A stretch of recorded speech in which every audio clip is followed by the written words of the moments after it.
कुमाऊं क्षेत्र का महत्वपूर्ण लोक पर्व सातों आठों आज बागेश्वर जिले में श्रद्धा और उल्लास के साथ मनाया गया। ग्रामीण अंचलों से लेकर नगर क्षेत्रों तक लोगों ने परंपरा के अनुरूप उपवास, पूजा और सामूहिक मेल मिलाप कर इस पर्व को जीवित रखा। यह पर्व भाद्रपद मास की सप्तमी और अष्टमी को मनाया जाता है, जिसमें महिलाएं गौरा महेश की पूजा करती हैं।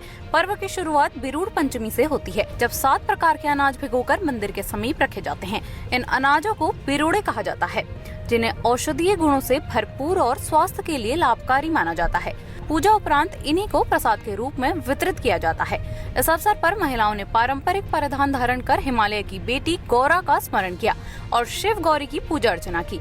पूजा के दौरान मंत्रोच्चार और लोक गीतों की गूंज से वातावरण भक्तिमय हो गया। पंडित देवेंद्र जोशी ने बताया कि उत्तराखंड की संस्कृति का यह पर्व धन, धान्य और खुशहाली का प्रतीक है। यह पर्व बेटी की विदाई का प्रतीक भी माना जाता है, जिसमें माता गौरा को मायके से अपने पति महेश्वर के साथ ससुराल विदा किया जाता है।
सातों और आठों के नाम से जाना जाता है।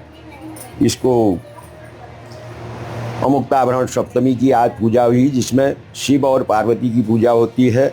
महिलाएं इस पूजा को, इस व्रत को करते हैं, जो कि हमारे उत्तराखंड के उसमें हमेशा इसकी रीति रिवाज के अनुसार इसको विधान से किया जाता है और अपने सौभाग्य और संतति के लिए इस व्रत की वो करते हैं, जिसमें ये हमेशा इनका बना हुआ यहाँ पर आज इतने महिलाओं द्वारा यहाँ पर इस सप्तमी की पूजा की गई और जिससे गौरी महेश्वर आदि भगवान को प्रसन्न किया गया। सर ये आठों सातों का पर्व गौरा महेश्वर भगवान माता पिता के नाम से सुख सौभाग्य की प्राप्ति के लिए, संतति की प्राप्ति के लिए मनाया जाता है। इसको उत्तराखंड में खास तौर पर बहुत श्रद्धा और भक्ति के साथ मनाया जाता है। हमारे इतिहास में भी इसका जिक्र है। ये पौराणिक लोक कथाओं में आता है, जिसे हम काफ़ी उत्सुकता से, खुशी से मनाते हैं।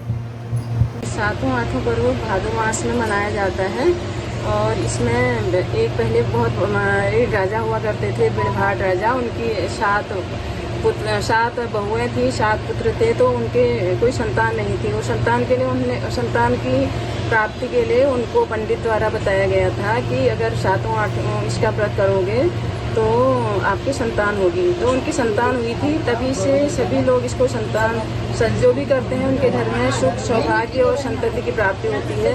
इसी मनोकामना के साथ सभी लोग इसका व्रत करते हैं और प्रतिवर्ष ये व्रत किया जाता है। सभी महिलाएं इसको बड़े धूमधाम के साथ करती हैं।